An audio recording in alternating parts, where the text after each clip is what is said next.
In the season of Lent, we turn ourselves toward the holy. What we pay attention to is what we are born by. This night, we turn our attention to the suffering of the world, the sacrifice of the one who risked his life for the least and the oppressed. So we turn our attention so that we might become persons who follow in the way of Jesus, working to bring love and justice to humanity and this earth. When a community is under threat, when tragedy strikes, when fear seems close, we humans need to be together. It is what the disciples and followers of Jesus did that last week of his life. Tensions were high. While we may not be on the verge of a crucifixion as Jesus was at that moment, we faced with a pandemic. We recognize that so many people worldwide are suffering with the COVID-19. We gather as a community to hold space for pain and to hold the hope of healing. So let us spend this evening connecting with God, with the depth of our true self, and with each other from each of our own homes.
Let's begin the Stations of the Cross, starting from Jesus praying in the Garden of Gethsemane. Today's readers are from both faith community and Lakers. The first reading is Jesus prays in the Garden of Gethsemane. This reading is from the book of Matthew, chapter 26, verses 36 through 41. Then Jesus went with his disciples to a place called Gethsemane, and he said to them, "Sit here while I go over there and pray." He took Peter and the 2 sons of Zebedee along with him, and he began to be sorrowful and troubled. Then he said to them, "My soul is overwhelmed with sorrow to the point of death. Stay here and keep watch with me." Going a little farther, he fell with his face to the ground and prayed, "My Father, if it is possible, may this cup be taken from me. Yet not as I will, but as you will." Then he returned to his disciples and found them sleeping. "Could you men not keep watch with me for 1 hour?" he asked Peter. "Watch and pray, so that you will not fall into temptation. The spirit is willing, but the body is weak." Have you ever just wished that the situation you are in or the pain you feel could simply be lifted from you like a waking from a bad dream? Jesus knows this pain. At this station, we pray for those who live in fear. And we find the Jesus who felt afraid and alone, and yet offered himself for a higher purpose.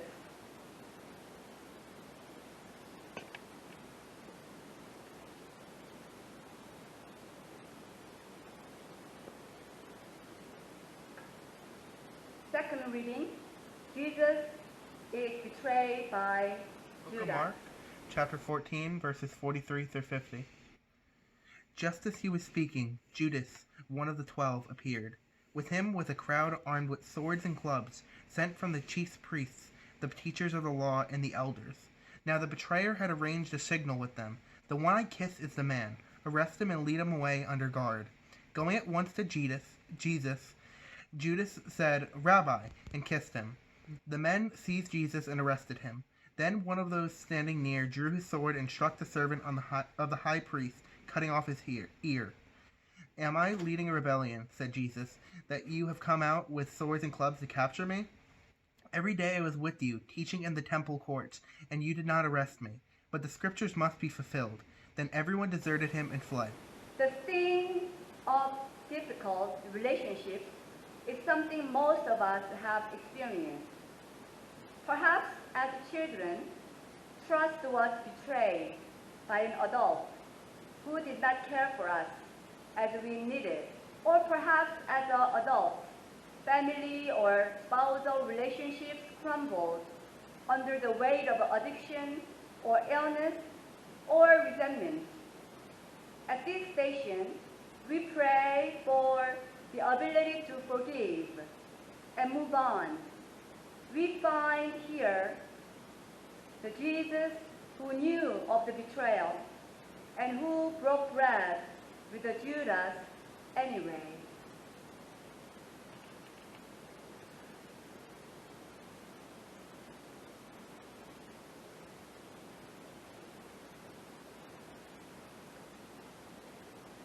Third reading, Jesus is condemned to death by the Sanhedrin. A reading from the Gospel of Luke, chapter 22, verses 66 to 71. When day came, assembly of the elders of the people, both chief priests and scribes, gathered together, and they brought him to their council. They said, "If you are the Messiah, tell us." He replied, "If I tell you, you will not believe. And if I question you, you will not answer. But from now on, the Son of Man will be seated at the right hand of the power of God." All of them asked, "Are you the Son of God?" He said to them, "You say that I am." Then they said, "What further testimony do we need? We have heard it ourselves from his own lips." Perhaps church has always felt like a welcoming and safe space for you. But there are many in this world who have been harmed as they were cast out, denied the right to become religious leaders, ostracized, and judged or sentenced for who they are. There are also those who have been the victims of religious and clergy abuse.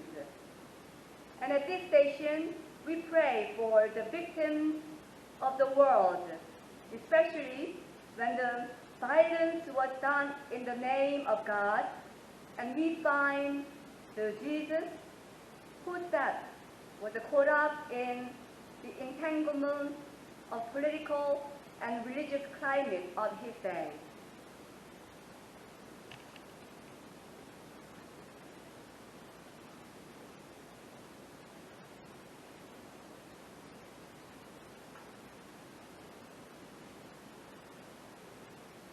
Fourth reading is Jesus is denied by Peter. A reading from the Gospel of Matthew, chapter 26, verses 69 through 75. Peter disowns Jesus. Now Peter was sitting out in the courtyard, and his servant girl came to him.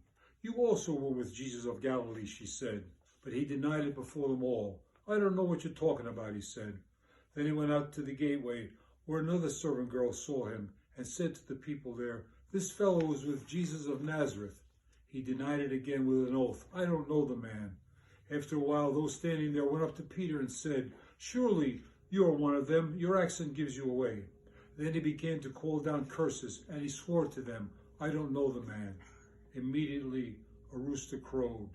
Then Peter remembered the word Jesus had spoken, "Before the rooster crows, you will disown me 3 times." And he went outside and wept bitterly.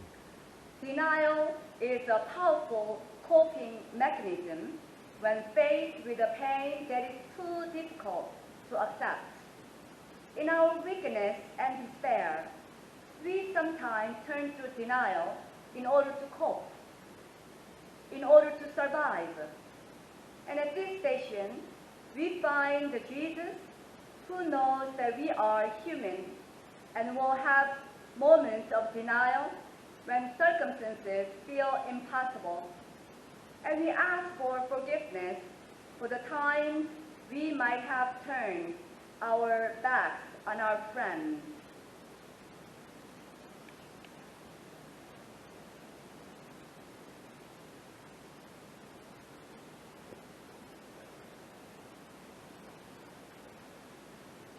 Fifth reading, Jesus is judged by Pilate.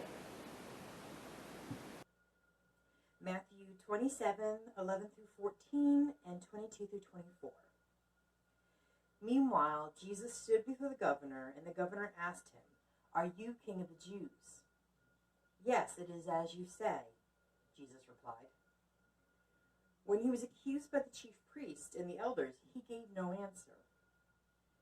Then Pilate asked him, "Don't you hear the testimony they're bringing against you?" But Jesus made no reply, not even a single charge, to the great amazement of the governor.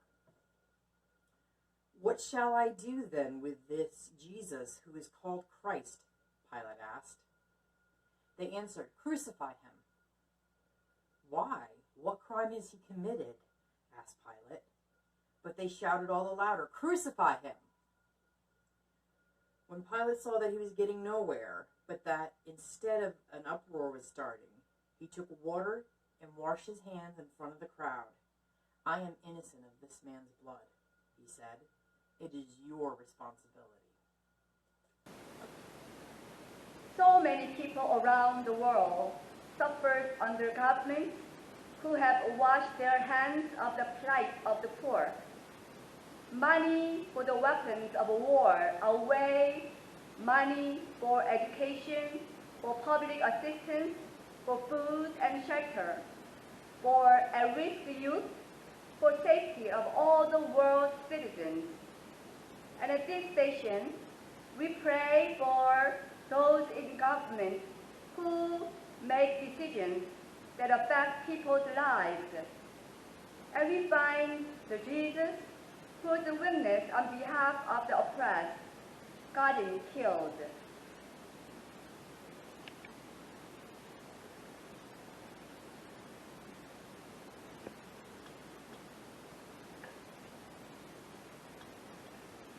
Sixth reading, Jesus is scourged and crowned with thorns.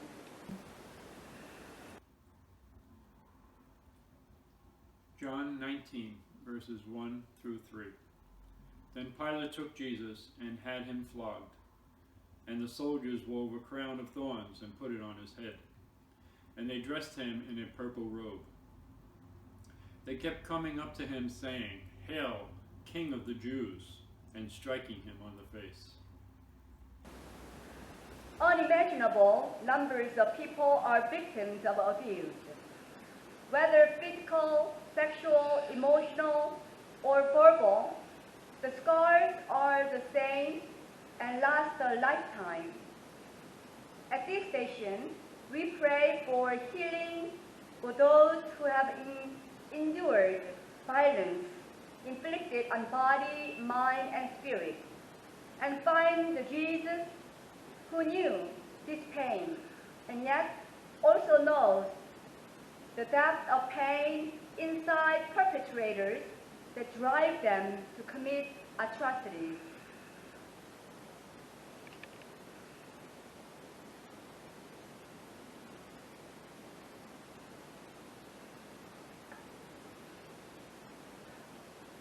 Seventh reading, Jesus carries his cross.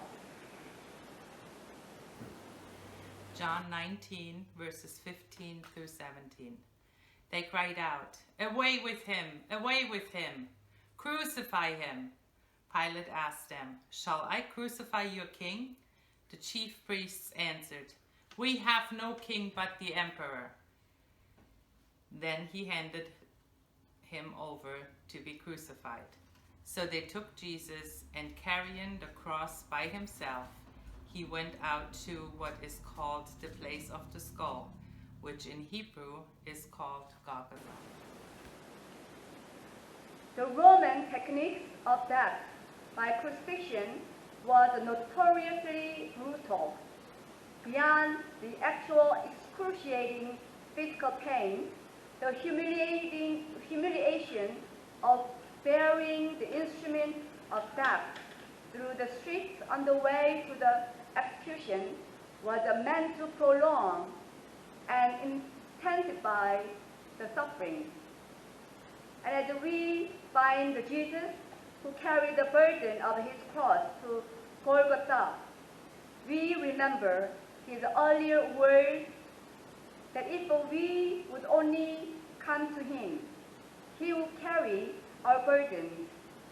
We pray for all those who carry heavy burdens and ask God to give them rest.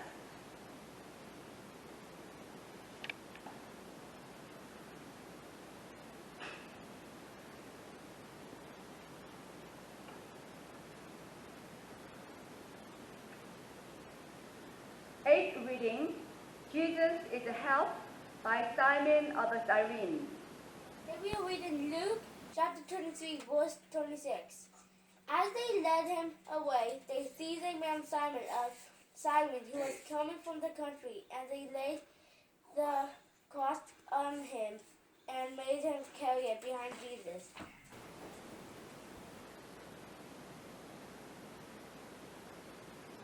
The bravery and compassion of those who rush to help in times of great need is something to experience.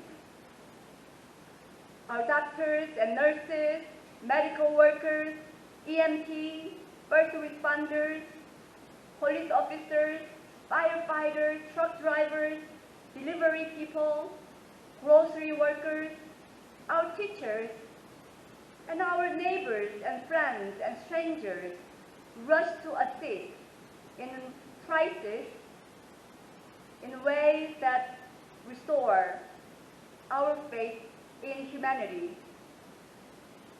At this station, we find Jesus, whose burden was lightened by one who bore the weight of his cross for a while, and we pray for all those who come to help in time of need, and ask God for the strength to put ourselves in that place whenever we have the opportunity.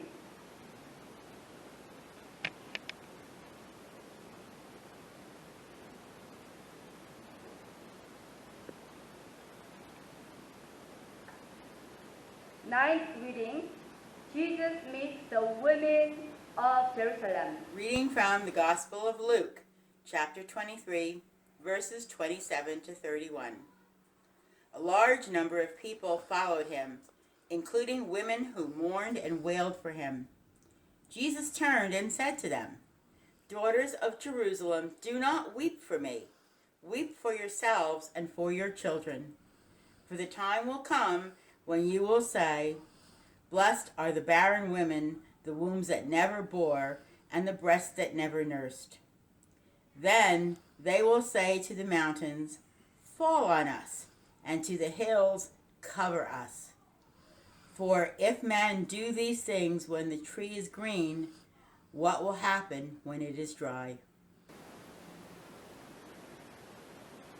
Expressions of grief and mourning, and much more demonstrative in some cultures than others.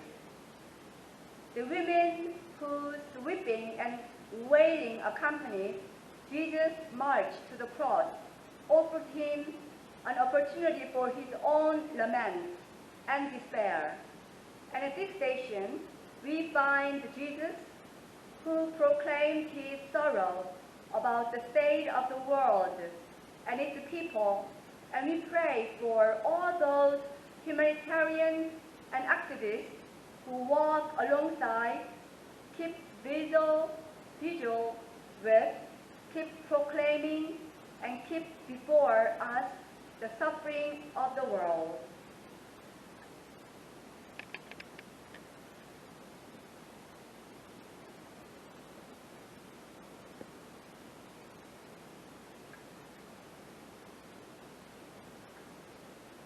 Tenth reading, Jesus is crucified. Mark chapter 15, verses 22 through 24. Then they brought Jesus to a place called Golgotha, which means the place of a skull.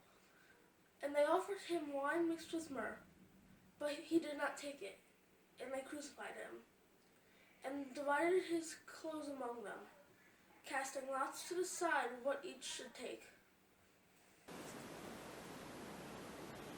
Roman crucifixion was used as a way of terrorizing the people, whose lands they occupied, and was most often the preferred method for making a statement about political insurgents. And so that was not the main goal, but rather prolonged and lingering suffering, hanging from nails through the hands and feet, would ensure a slow death and make sure those who witnessed were frightened and intimidated into submission to the Roman state. And at this station, we find Jesus whose body was tortured to death, and pray for all victims of religious persecution and political prisoners who are unjustly detained, tortured, and murdered.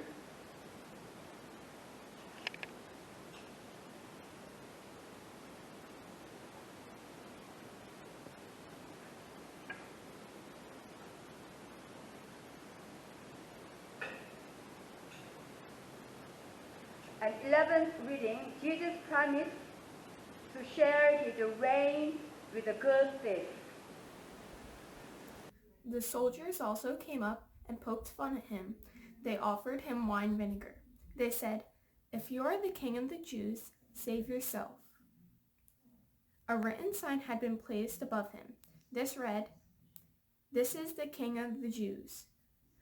One of the criminals hanging there made fun of Jesus. He said, "Aren't you the Christ? Save yourself. Save us." But the other criminal scolded him. "Don't you have any respect for God?" he said. "Remember, you are under the same sentence of death. We are being punished fairly. We are getting just what our actions called for. But this man hasn't done anything wrong." Then he said, "Jesus, remember me when you come into the kingdom." Jesus answered him, "What I'm about to tell you is true. Today, you will be with me in paradise." The conversation from the cross between three persons facing their own death ranged from denial to acceptance. We all do this when faced with grief. We want to be saved from the pain. We bargain with God. We get angry and vengeful, and then accept the inevitable. At this station, we find the Jesus that is with us, no matter who we are or where we are on the journey. Jesus is with us and promises redemption at any moment.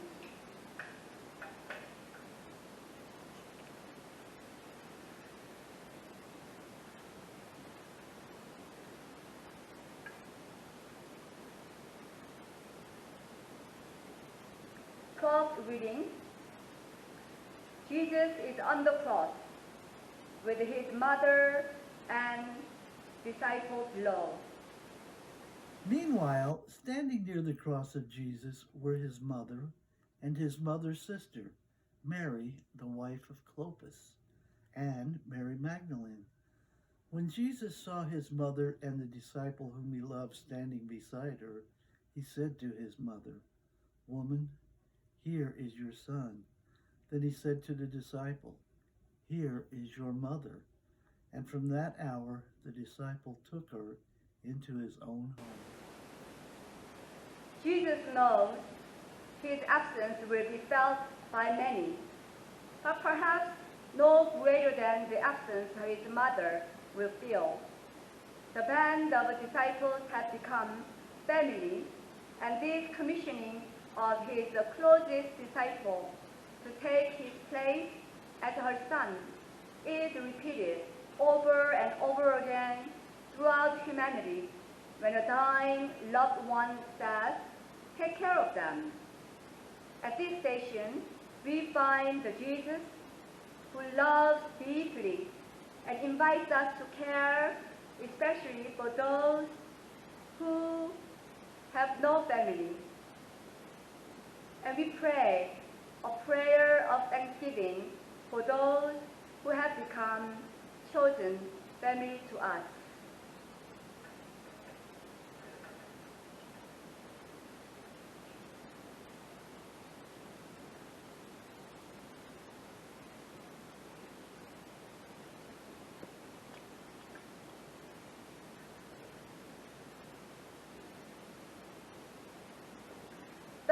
Reading, Jesus died on the cross. Hi, I'm going to be reading Luke chapter 23, verses 44 to 46. The death of Jesus. It was now about noon, and darkness came over the whole land until 3 in the afternoon, while the sun's light failed. And the curtain of the temple was torn in two. Then Jesus, crying with a loud voice, said, "Father, into your hands I commend my spirit." Having said this, he breathed his last. At this station, we find the Jesus whose final breath was accompanied by the ultimate letting go into God. "I give you my spirit." At the time of Jesus, breath was considered to be life and spirit. When someone gives their last breath, we are aware that the life has gone out of the body. There was only home to their spirit on this earth. For those that are left behind, it is difficult to accept that all is finished. God's last words in the human form of Jesus were that the Spirit was returning to the Creator. So we lift up the names of those we have lost and give thanks that God holds them even now.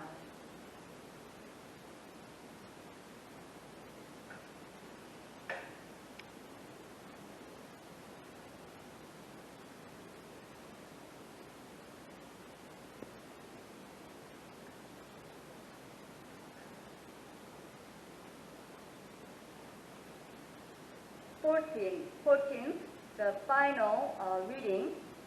Jesus is placed in the tomb. When it was evening, there came a rich man from Arimathea named Joseph, who was himself a disciple of Jesus. He went to Pilate and asked for the body of Jesus. Then Pilate ordered it to be handed over.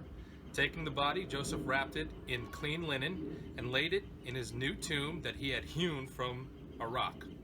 Then he rolled a huge stone across the entrance to the tomb and departed.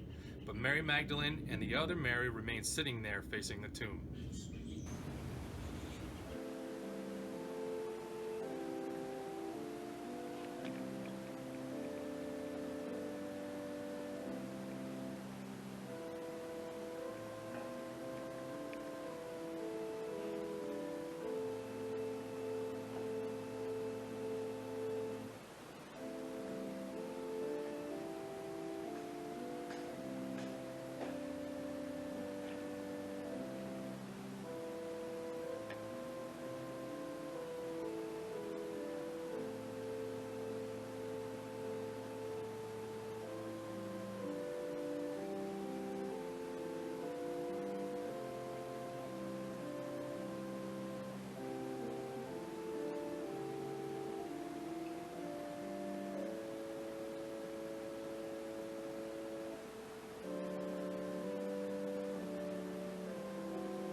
suffering, God of sacrificial love, God of redeeming grace.